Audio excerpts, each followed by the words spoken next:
എൻ്റെ പ്രിയ സുഹൃത്ത് സമദാനിയെ വിശേഷിപ്പിക്കുമ്പോൾ ഞാനും അദ്ദേഹത്തെ ചിലയിടത്ത് പരിചയപ്പെടുത്തേണ്ടി വന്നപ്പോഴൊക്കെ വശ്യവചസ് എന്ന വാക്ക് ഉപയോഗിച്ചിട്ടുണ്ട്.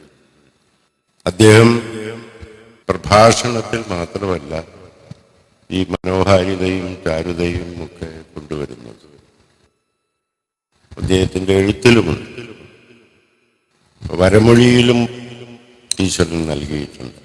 എൻ്റെ പ്രിയ സുഹൃത്ത് സമദാനിയുടെ ഈ വാർഷിക സംരംഭത്തിൽ ഒരു പങ്കാളിയായി എത്തുക എന്നുള്ളത് എൻ്റെ ഒരു ഉത്തരവാദിത്വമായിട്ട്, എൻ്റെ ഒരു ബാധ്യതയായിട്ട്, ഞാൻ നിറവേറ്റേണ്ട ഒരു ചുമതലയായിട്ട് ഞാൻ കാണും.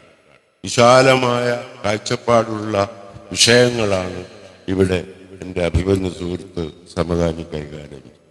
ഈ പ്രഭാഷണം ഇനിയും വർഷങ്ങളുണ്ടാവും. അതിൽ പങ്കെടുക്കാൻ എനിക്ക് അവസരം ഉണ്ടാകട്ടെ എന്ന് ഞാൻ സ്വയം പ്രാർത്ഥിക്കുന്നു. നന്ദി.